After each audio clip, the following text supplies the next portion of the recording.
friends, family, and cohorts. Welcome back to the Fight or Flight podcast, where we dive deep into the lives of extraordinary individuals who have faced seemingly insurmountable challenges and emerged stronger, more resilient, and ready to take on that next chapter. This is not about dramatizing pain.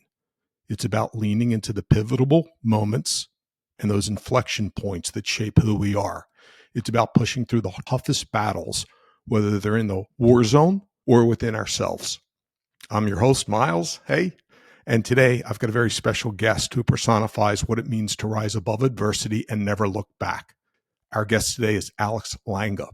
Alex is not one to boast about his accomplishments, but if you've ever wondered what it takes to go from the front lines of war to commanding an Airbus A320 in the skies, you're about to find out.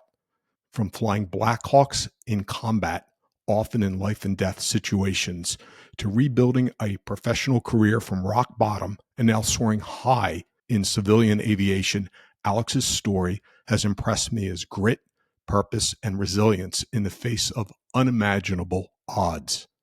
He has been the link between soldiers' life-saving care, balancing helicopters on cliffs, and navigating perilous combat zones with nothing but skill, belief in his team, and purpose. A father, a fighter, and in my opinion, a force for good. But despite his incredible journey, Alex remains humble, so much so that you won't hear him tell his stories directly. So today we're going to peel back the layers and get into the real stuff, the raw, unfiltered moments that turn challenges into triumphs. Alex, thank you for joining me today, and I know we're about to dive into some heavy, life-changing moments. Wow, what an intro. Nice. It's nice to be here. Thank you. So, Alex, let's start this. I want to dive directly into the tough stuff. When you think back to those times in the cockpit, those pivotal moments in combat, or the times when you felt everything was on the line, what's the one thing that kept you grounded? Was it the mission, the people you were servicing, or was it something inside you that said, hey, I got to keep pushing through this no matter what it may be? You know, at the risk of sounding selfish, to be, I think to be an effective aviator, you have to have a distinct and innate ability to look out for number one. That's the first thing. The thing I used to tell guys when they were brand new, I said, hey, if I get there safely, you're going to get there safely. So that's to kind of water it down. But really, it's most of the times when the situation like that happened, I would feel like you have to have the mentality like I'm the only one that can do this mission. And if it's going to be done, it's going to be done right, and I'm going to do it.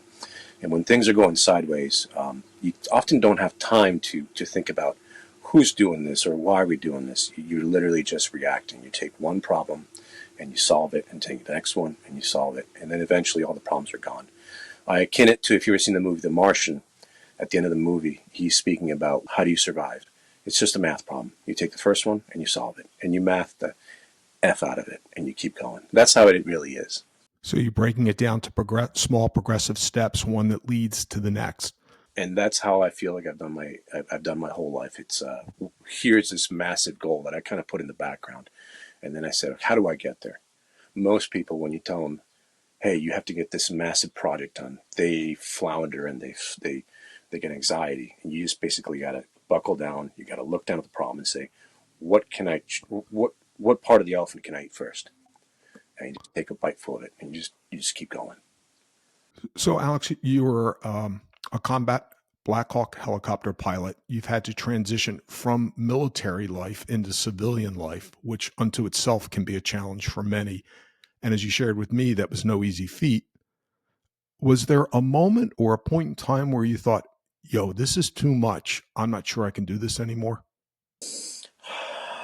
Yeah, there was a moment where I felt like, oh boy, I kind of stepped a little too deep into this. Transitioning from the military helicopters to civilian airline transport pilot, it is not as easy as people think. It is the military guides you through what they're going to teach you. They're going to tell you what they're going to teach you. They're telling you what they're teaching you, and they told you what they just taught you. In the civilian side, they hand you an iPad or the equivalent of many manuals and go, come back tomorrow and make sure you know everything you're supposed to know. there's there's no guidance whatsoever. So that was the first hard, challenging portion of it. The second one was realizing that there was no safety net whatsoever in the military. You know, everybody says, "Well, there's no safety net when you're in combat." Correct, but there's safety nets for you, for your family, for taking care of you. Once you're out in the civilian world, that's when you go, "Oh boy, this is real." There's no safety net. If you mess up, you're kind of at the behest of the company. And I had a situation where I messed up. Fortunately, the aviation world has changed from a zero defect mentality to what have you learned from this? And I've been very fortunate to be able to succeed from that.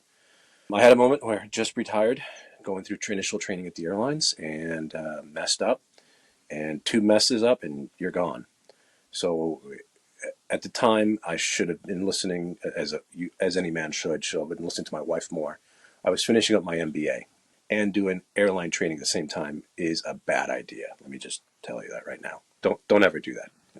I overworked myself, and I found myself in a situation. What now? I literally put all these eggs in one basket, and my dreams and hopes of becoming a airline pilot could have been dashed by one more mistake. And that's how it is. Whenever you take a check ride or an evaluation, you get three mistakes. On the third one, you're out. And with a mistake, do you get remedial training where they step in to help you learn from it, or are you still on your own and now the pressure's really on? You get remedial training, but it's one of these where you know you're on You're the cooked. very thin ice. Yeah. And the remedial training, I'd say it's more of a company CYA. Hey, we gave remedial training. Okay. Understand. So hold up for a moment. So you have this intense pressure, academics, where you've invested your personal money into getting your graduate degree so you can be better in business and that professional career. And you're in school for professional aviation, Yeah. above and beyond commercial, I should say, because Yep. you are a professional aviator. Talk to me about balancing these pressures, and continue. I'm quite interested with these demerits that you received, how you process those pain points and stayed focused. It is soul crushing. So what they tell you in Mm, aviation is, as long as all your training is done in simulators, once you get to this level, because it's okay. cost prohibitive to run a $130 million airplane at $6,000 to $10,000 an hour for you to get training. So everything's done in simulators. Simulators are FAA certified. There's minor differences between the airplane and the simulator, but by and large, I could take you in the simulator. As long as I get you flying and landing it, you could take a real airplane and do it. Right. That's how accurate it is. Going with a soul crushing portion, you're realizing, oh my goodness, I have another evaluation, maybe one more training event in the next week. And the only positive I'm going to say about this whole situation was that I was not located at home. I was in Ohio at the time, Charlotte. So my wife was in upstate New York. I'm there by myself, so I could focus. But by itself, it's also a problem because now you're just sitting in your hotel room, just festering, and it's just Obsessing. Yeah. yes. I understand. You're sitting there and you're going over there, and you have these posters that are the cockpit cutouts, and they help you do flows. The flows are the procedures that you do when a certain item is required, and they're supposed to be done in a certain order to make sure that the aircraft is configured properly for safety, for performance, etc. So you're sitting there in front of this hotel room in this chair in front of this poster for hours and hours going over these same procedures, what ifing everything you did. It's a very lonely time. There's no one there with you. And I personally said, well, I got to support my family. I got to take care of my kids. There's only one way I'm going to do this. I mean, I could have gotten the job doing something else. My military background was in originally supply and logistics. Then I did aviation maintenance. There's a lot of work for that, but that's not where my passion was. My passion Passion. was flying. The more I succeeded in the military, the further away I got from the cockpit, and that tore me up inside. I couldn't see myself in a corner office with a view never changes for the rest of my career. As lucrative as that could have been, as much as I could have spent every night at home, and my kids understand the lifestyle changes, choices that we made to provide for what they have. Sorry, I kind of ranted away from your question. No, you're doing great. We're in the deep right now on the pressures that are coming from graduate school, Yeah. in addition to aviation, and on top of which you're quite focused on these checkpoints that you've got to come through. And this resonates loudly with the people, professional sales executives, planners, anyone in a corporate environment where if you're metrics driven, it's win or not win, and you're either adding value or you aren't. So a lot of times when you're doing the hardest things, it's about personal survival and perseverance. Through this process, Alex, many of those that I've spoken with have come down with vices, whether it's been alcohol or it's been excessive working out or it's been depression or other challenges that have been crippling to them. And I'm just curious on two levels. When you transitioned from combat into civilian life and while you were going through this, did it ever feel like the world didn't understand what you were going through? No, it did not. To me personally, didn't feel like the world didn't understand what I was going through. My wife has been, my God, she's you know the Prudential Rock. That's who she is. You're blessed. Yeah. Yeah, you're fortunate. So you have She. this great support, but you're solo, right? You're out of Yeah. state. Yeah. I'm out of state by myself, but we had enough deployments, enough time separated, not due to our own choices, but military deployments, that we kind of had a balance, an ebb and flow. So did I feel like the world was against me? No. Did I have vices? No, because I'd already dealt with a lot of that stuff while I was in the military. In what regard? Dealing with the pain that comes from doing some of the missions. I was a medevac pilot for 6 of my 12 years of flying. Alex, for those that may not understand, what is a medevac pilot and what does that entail? Medevac units are the units that are assigned, helicopter units, that are assigned to pick up combat wounded in the middle of even firefights, which they happen. So you are stationed usually within a 30-minute flying ring to where you have a 30-minute outbound ring and a 30-minute inbound ring. And the reason it's 30 minutes because there's something called the golden hour. Through research and time, there's more statistical data on it. But during Vietnam is when they really started working on this idea where you would have a unit dedicated just to pick up wounded soldiers, whether they are enemy or friendly. And we don't discriminate. I've picked up Taliban, I've picked up ISIS, and we have treated them and taken them to medical care. That's remarkable. That doesn't get much publicity. No, So you're saving human life, period. period. And the most frustrating thing is you carry a Red Cross. So our aircraft are all painted this dark olive green color, partially for nighttime operations, so you can't be seen. It's much harder to see them. But then we have this bright red on a white background cross that's about at least 18 inches by 18 inches, and they're on both doors and the nose. And the purpose of that is what? To identify as medevac aircraft due to the Geneva Conventions. Is that globally recognized or is that ignored in It is combat? globally recognized by uniformed services, uniformed countries. I would Got it. say that some military forces probably get away with shooting at medevac aircraft and medevac trucks, etc. But by and large, we're supposed to be not touched. I can tell you that I've had enough. I had 3 aircraft that I brought back full of holes. Full of holes because you were shot at. So let me pause for one moment. So if I'm listening correctly, as a medevac emergency pilot, you're going into combat while you're not waiting for it to end. You are the lifeline. We attempt to go in there after the battle has either been finished or while our forces have superiority, either firepower, air power, etc. But at times when the individual is in dire enough situation, we will fly in there, and we'll fly in there while they're still shooting at each other. While they're still shooting at each other. So you are responsible for the crew and the equipment as well as the injured soldier or soldiers. Not only that, as soon as a medevac aircraft appears into the battle zone, the area where the mission is happening, the medevac pilot in command becomes overall commander of the whole scene. What does that mean? That means there's an overall commander, there's a ground force commander, then air force commander, and they are constant communication with each other, coordinating fires, what movement they're going to do to envelop the enemy, to repel the enemy, etc.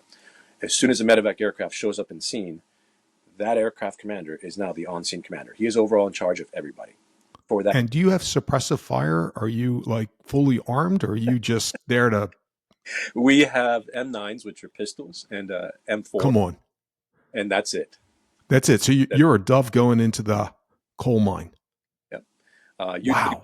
Usually we attempt to have Apaches escort us in. I remember one time we got a call to go into this one hot LZ by this river. It's in the N2KL region. The people, when they see this, they'll be able to look it up. And we used to call it the Catalina wine mixer, because every 28 days we had to have a convoy go up to all the FOBs, forward operating bases. And these convoys would get routinely attacked in the same 2 or 3 spots. And there's nothing you can do about it. The terrain is very restrictive. You could try and put personnel out there, but then they're under fire the rest of the month. So you try and cover them as best you can. Right. So during one of these Catalina wine mixers, and if you could imagine this plywood briefing room, and there's these plywood seats, and there's about 20, 30 pilots, and somebody goes, damn Catalina wine mixer again, because the ground unit Right. force commander is announcing that we got to do the convoy. So we get called up, middle of the day, a firefight, an ambush next to the river, so a very steep slope on one side, Yeah. curves around, and a river on the other. So it's a natural choke point. So we got to come in, and as soon as we're about to touch down, these guys are already firing at each other from across the river, from up to the top of the hill. They're just getting shot at from all directions. We're about to touch down, and I see dirt clouds popping up next to the aircraft. They're shooting at us and not hitting us. They're shooting low. Okay. So I tell my other pilot, I say, hey, go around. I mean, just fly off and come back. We come around, and I make coordination with the Apache, and I tell, hey, Wow. I can't remember his name, but do you mind flying in right behind us? And he says, yeah, no problem. So we coordinate, and I fly in. We land very quickly into the area. Now we're looking up at a couple of trucks, gun trucks, and he's hovering right behind me, this Apache attack helicopter gunship. And he's using his big machine gun to just look around. And we didn't take a single shot at that time, because there's this Apache with missiles and machine guns right behind us. And I remember looking at my other pilot, and he's like, how are we going to get out of here? And at that moment, the big trucks on the hill on top of us, right over us, but maybe 10, 15 feet that way, start opening up, shooting over us. So now at both you and the Apache. They're shooting over us at the enemy got across the way. And got it. But we're not going anywhere now. Right. We're just spectators. Wow. We hope they don't shoot us, because, and that was a Tuesday. Every day, all day. So if I can pivot for a moment, Please. There's a level of trauma and a grief that comes in this arena. I can only appreciate it. How do you process the emotional side of that work before you go to help a soldier, during and after, and especially when you have to keep performing at such a high level? Because I think this is applicable to both what you had in the military and are experiencing now as an air commander. When you're in the fight and you're there every day, you don't really think about how you're dealing with it. After some really bad missions, even the non-smokers would pick up a cigarette and have one. That usually you deal with the grief and the trauma right after. And you realize you have a very short shelf life where you can do that grieving process, because you're back on call. So you have to compartmentalize either till after you're done, or immediately thereafter. Kind of, I've seen grown men crying, tearing, their eyes just falling. Sorry. No, you're good. I mean, we in business, we use things called mental models, where we try to exercise and we visualize and try to manifest things. Other times we just repetition and practice. And at times it's just complete. We're going to ignore the situation and deal with it down the road. Understanding these experiences that you've had, and being, having a vulnerability and dealing with some really heavy stuff. I think there's some relevance to the podcast, Fight or Flight, no pun intended. Absolutely. But more importantly, you've persevered. And so being a commander and responsible for equipment, soldiers in a golden hour, your own team, in perilous situations, and then having to transition all this to a whole nother life experience. I'm just keen to understand the lessons that you have applied to yourself during, and what we can share with friends, family, and cohorts that are on today, like that are going through tough times, in addition to box breathing and progressive Yeah. step by step.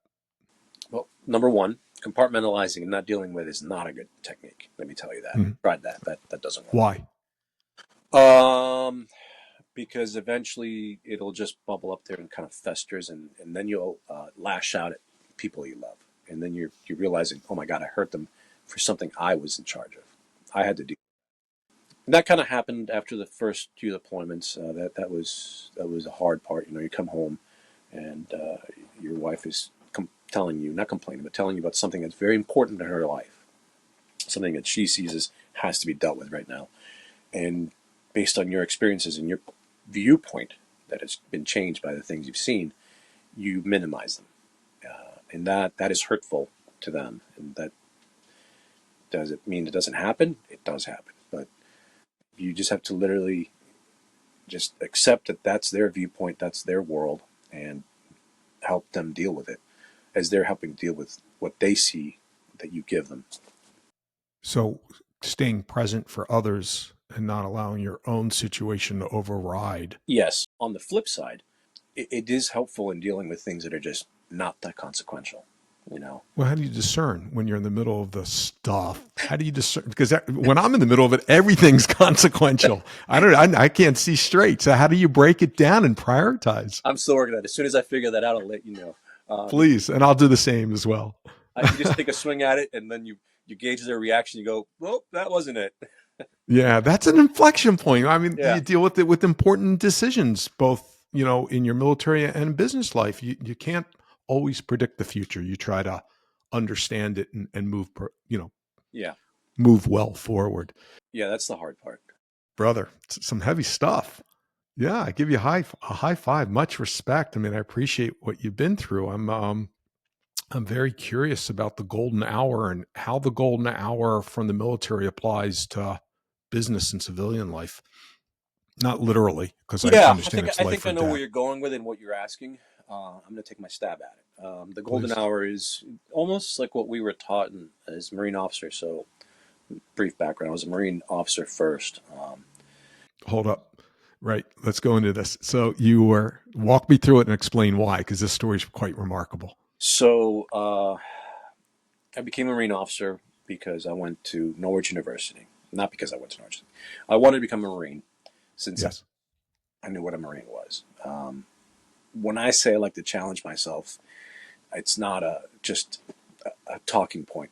If I see a goal, I'm going to go there and do it the best that I can, to the point where there's absolutely no question about what it is that I've done. And so when I looked at the military as an option for me, because I really had no idea as a teenager what I wanted to do, this just called to me. So I said, if I'm going to do this, I'm going to do this right. I was 17 years old in high school when I graduated high school. My mother would not allow me she would not sign off and I didn't want to wait till I was 18 till sign by myself. So she said, if you go to 1 year college, I will sign off on you going to Marine boot camp. And I said, deal, you got it. Little compromise there. I got it. Yeah, Yeah. you Okay. take to get more bees with sugar. Right. Honey, little honey. Yeah, a little honey. So I said, okay. So I went to Norwich University because I really didn't know where else to go. None of the other colleges really found. And Norwich University, if you don't know, is a college in Vermont. It's the oldest private military college in the country, founded in 1819. So I went there, and you have to either do Peace Corps, ROTC, Navy, or Air Force, or Army. And there was the Navy option had the Marines. So I said, oh, this is like a perfect fit. Let's go there. So you can do what you have to do. You take classes, you do formations, and you do salute. They teach you the basics of military life, in addition to the military college I was going to. And one day, one of the senior officers gets up and talks to us and says, who here would like to apply for a scholarship? My ears perked up like a German shepherd, and I started listening. And he says, we would pay for the remainder of your college. The wonderful thing about Norwich University is if you're on scholarship from an ROTC, from a service, your room and board is taken care of. It's an Okay. endowment by the school from previous graduates that if you're on scholarship, you pay nothing. Wow. So he said, and when you graduate, you get commissioned as an officer. You get to make decisions. You get paid more. And my hand just shot up. Yep. Yes, please. I got you. So Right. I buckled down and I studied my behind off the rest of the semester, and I got the scholarship. Fabulous. In between all that, I also had to become a naturalized citizen because I wasn't until that point. So there was multiple hoops to jump through. All that happened, and here I am on the track. Eventually graduate college, become a Marine Corps officer. Went to Marine Corps with a guaranteed flight slot. So I was going to become an aviator.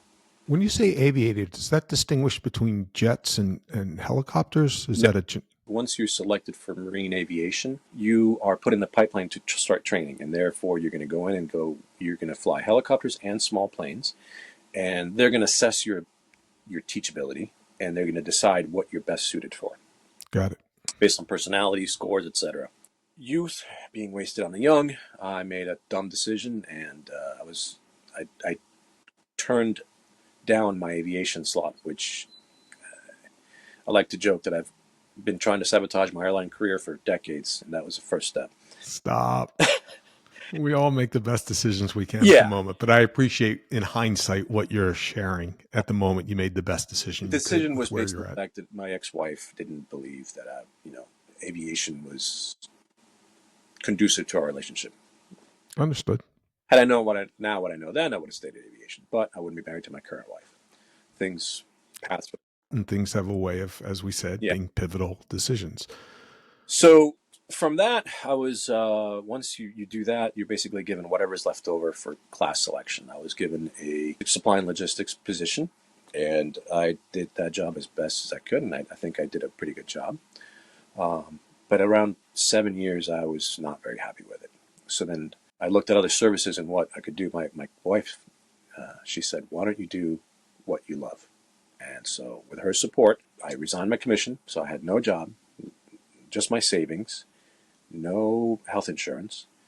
We were living in an apartment, and she was working at a bank for health insurance, basically, and we were living off our savings. With what goal in mind? To become a military aviator. Got it. Period.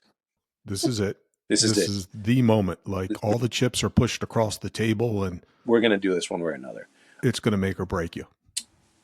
My wife's brother, who was a reserve Marine officer at the time, was able to get me a reserve slot, basically filling in a little bit of work while the whole process to go to the Army. Because the Army would not touch me until I was fully out of the Marine Corps.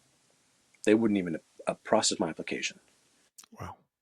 So, yeah, it's a very weird route you have to take. So then the process was approved. I got in, and I became a warrant officer. A warrant officer is a technical and tactical specialist, where your whole job is to do X job or Y job.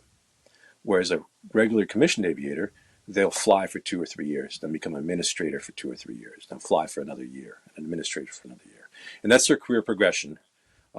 They may have 7 or 8 years of flying time in a 20-year career. Whereas a warrant officer, once you're a graduate flight school, that's all you're going to do. Is fly. Is fly. So that's the prize. That's Yeah. what you're focused on. Yeah. Eye on the You prize. get paid less, you have lower rank, but you know what? If you're doing what you love, who cares? Yeah, and that's a theme that keeps resonating in all our conversations together, which is purpose before profit. Yes. For happiness. And okay, so continue.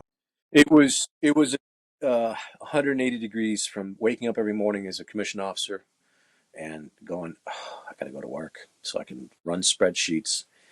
That's the worst. And deal with this guy that is just, toxic, to waking up every day going, it's 3 a.m. I got to be at work in an hour. Awesome. And you don't care it's 3 a.m. You're lifting up a 12,000-pound aircraft with just pulling your left hand up 3 inches and the aircraft jumps into the sky.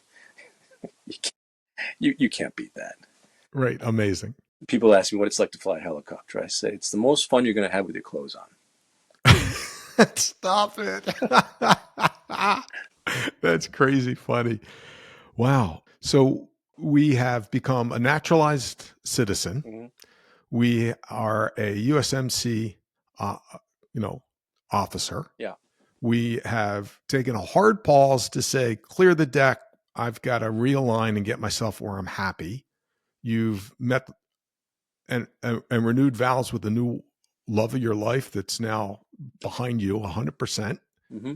And you're chasing a lifelong dream, which you had before you ever went to the academy, which is, service to the country as Yep. as a military aviator.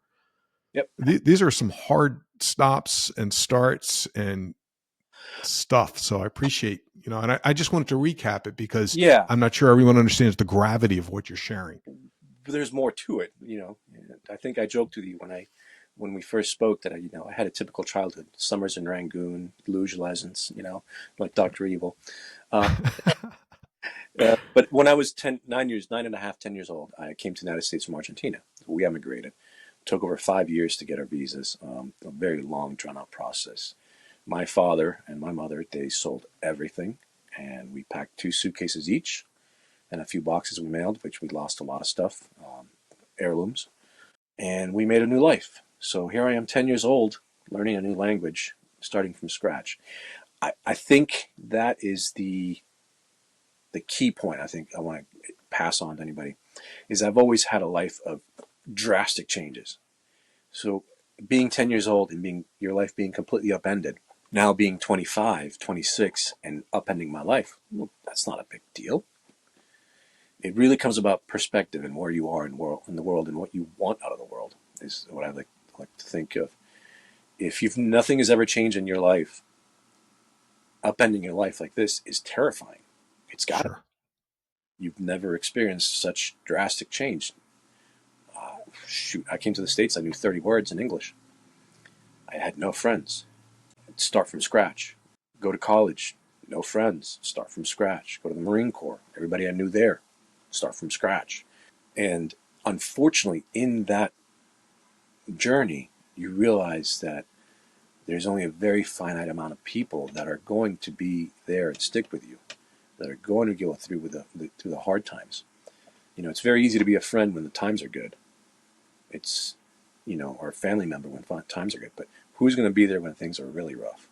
And how do you identify who those people are? Because there are Yeah. a lot of false proxies. Oh yeah. And just when you're at your lowest and you think I can reach out and somebody's going to help me, and you hear nothing, crickets. That's who you know who the real friends are. Does it make you a little bit cynical? Absolutely. Well, I'd like to lean in on that for just 1 second. Yeah, yeah. So it's a journey of starts and stops. What I prefer to refer to as realignments, because you've Okay. not stopped anything. You've kept the mission or the focus of the end goal, which is to be the aviator that in the profession that you are today. In that journey, yeah, the starts and the stops. How do you maintain the focus and the consistency, and when you're off track, get yourself back on track? I think going back to what I said earlier, you have this far-reaching goal, and something got in the way. Well, it's maintaining that vision to there's the goal. That's what we're going to do. Yeah, we had to take a detour, but it's the discipline and the desire for that goal. You really won't be able to accomplish anything in your life unless, and I don't mean to minimize it, unless you have a belief in yourself and a goal that you really want to attain. I was going to tell you that for the longest time, this has been a dream of mine to become an airline captain. I don't voice it to many. I think it's probably the second time I've ever said that, and now to your show. And I attained that goal. And I remember when I passed the last evaluation, and the evaluator says, "Congratulations, you've reached the top of the mountain." Because it really is. There's a couple of other evaluator for airline pilots. That's about it. There's no other certification that's higher Right. in the airline industry. So you're now apex. You're a top. There's one, and that's an evaluator, instructor. Okay. But that's just a matter of seniority and time. Okay. And it was a moment of real introspection when I said, okay, so I got here. These goals that I've reached for years, I'm finally here. It's like a dog that finally catches the car. Now what? I got it. And then I realized in this long journey, everything that I've gone through, what's happened is the more I reach for these high goals, the more my family has become more of a central focus. Mm, I finally got what I wanted, the things that I've been dreaming from, and it's everything and more. But now my family's more important. family first. I Yeah, appreciate that. Alex, quick question. And I don't mean to take us off the family of topic, course. but the question I want to raise to you is, in listening, consistency versus commitment in achieving an end state that's consistently a journey of disruption. What's more important? Wow, I don't think I've ever been asked that, but you can't have one without the other. That's what I'm gonna. That's my opening statement on that. Your commitment to the goal has to be 100%. Like I told you, when I've decided to do something like that, it's been, I think I used the term, the Nestea plunge, where you see the commercial where the person just falls backwards and just hopes that everything's going to work out because you have that much belief and faith in what you're doing that it's going to work out. It's fine. The commitment has to be 100%. The consistency is what makes that commitment happen. If you're not consistent in following through those steps every single day, you'll never get there. I can be committed to becoming an astronaut, but if I'm not consistent in learning and putting myself out there and applying to those jobs and getting into that track, that'll never happen. I can be committed to becoming a doctor, but if I Right, don't consistently go to medical school, it's never going to happen. right. So, It, so along those lines, what's more important, discipline or motivation? discipline, Why? because discipline is the one thing that will, when motivation is gone, will keep you doing it. Okay. I'm sure you can ask me tomorrow and I'll say the other thing. But No, I appreciate the perspective. I believe discipline is what will get you there. Every aviator in the military has a aviator bag where you put your helmet and your pens and papers and your knee boards and all sorts of stuff. Your iPad that you use for navigation. You can be the most motivated aviator in the world, but if you don't have the discipline to put everything exactly the same spot every time or do the same job every time, when something happens that's outside of the norm, your body's only going to react. Your mind is only going to react to what you discipline yourself, what you've trained yourself to do every single time. I could tell crew chief in the back, the two guys that fly with us, to look in my bag, outer pocket, left-hand side, near the front. He'd find two batteries Mm, because I knew that's exactly where to put them every single time. Every single time. It it is a way of controlling the unknown by having bits of control over what you can. In those little situations, it may seem silly to do it that way.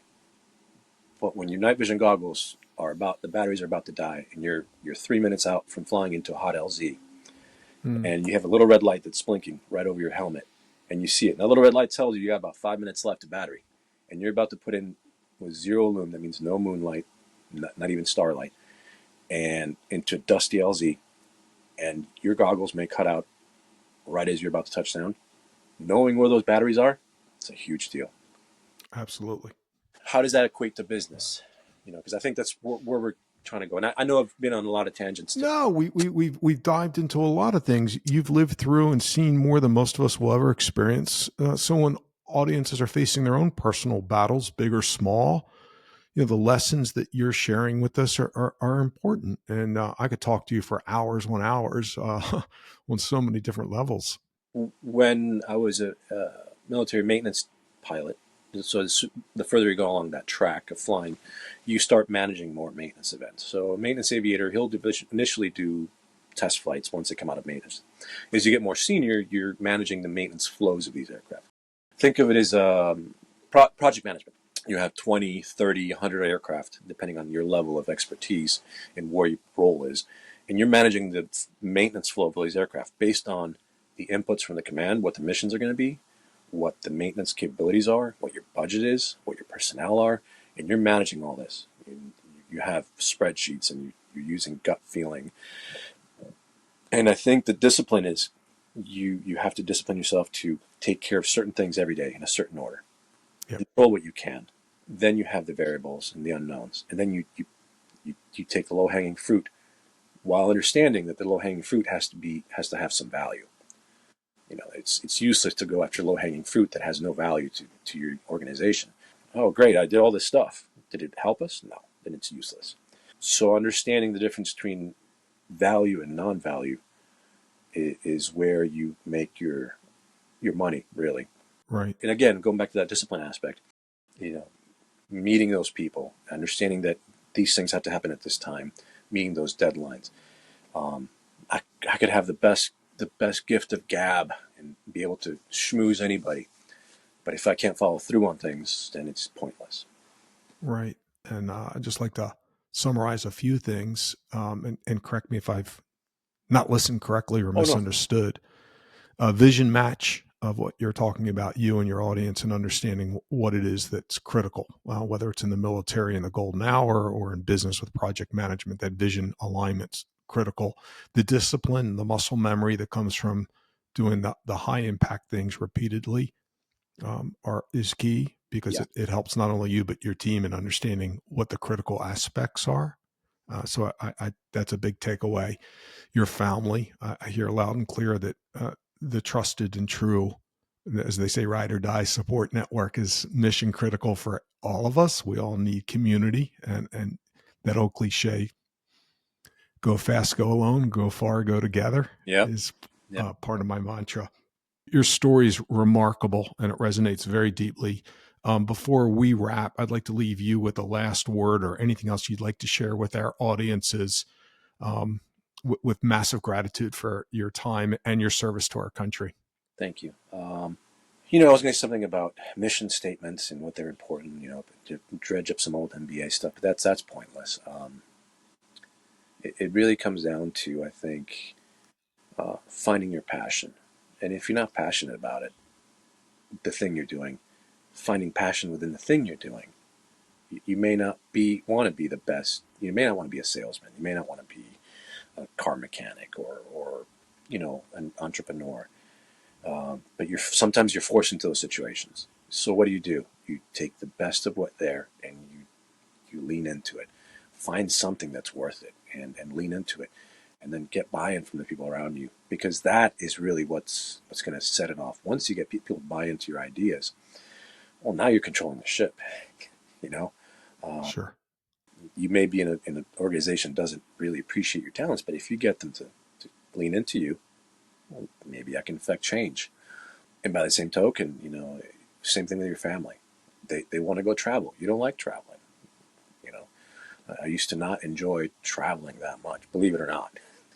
I'm on the road so much. Right. But then I got As an this thought airline pilot. that, oh, why don't we do this? Why don't we travel? Because they wanted to originally, let's get a schedule set up. And I said, no, let's just wing it.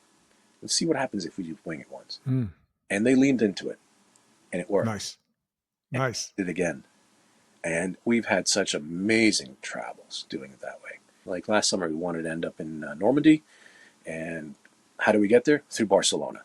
Oh, fabulous. It was only 24 hours, but it was amazing. Drinking wine and eating tapas, and my son is playing soccer in the plaza, and you're going, this wouldn't have happened if we would have had a set regime. Understand that life is going to throw you curveballs. Lean into them. Don't let, one curveball make your life miserable. It's a curveball. Let's swing at it. See what happens. Oh, shoot, a home run. It can happen. You just have to be open to the experience, and, when things go sideways, all right, let's regroup and start again. Outstanding. Sage advice. Absolutely outstanding. Alex, I'm very grateful for you, and for Brother Andy's introduction to you. Thank you. We'd love to have you back on the pod so we can lean a little bit more into the fight and then a little bit more into the flight. So it'll probably be two more. You got it. Absolutely. The world's become ever more unpredictable. And so what you're sharing is you can predict your outcome by how you embrace what's happening in the moment. Thank you.